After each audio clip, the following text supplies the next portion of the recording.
নীল জাতীয় তিমি, যে তিমিগুলি খুব কম পাওয়া যায় মহাসমুদ্রে এগুলি থাকে। এক একটা নীল তিমির ওজন 5000 টন পর্যন্ত হতে পারে। এর যে বাচ্চা হয় সে বাচ্চায় দুধ খায়। তিমি হচ্ছে স্তন্যপায়ী প্রাণী। যে বাচ্চা হইল যেদিন হয় সেদিন থেকেই বাচ্চার 50 থেকে 60 মণ দুধ লাগে। কে খাওয়ায়? সুবহানাল্লাহ। দুনিয়ার কোন গভর্নমেন্ট খাওয়ায় না।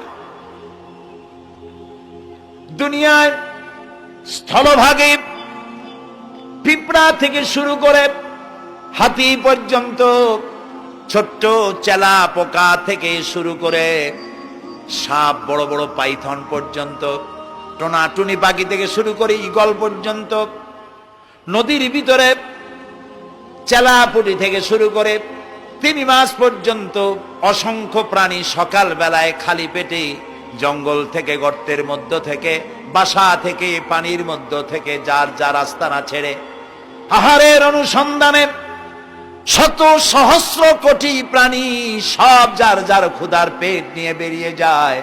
আল্লাহ রাব্বুল আলামিন বলেন, সন্ধ্যা হতে না হতে সবগুলির পেট ভরাইয়া যার যার বাসায় আমি ভিড়াইয়া দেই। ইন্নাল্লাহা হুয়ার রাজ্জাকু যুল কুওয়াতিল মাতিন। খেতে দেওয়ার মালিক কে?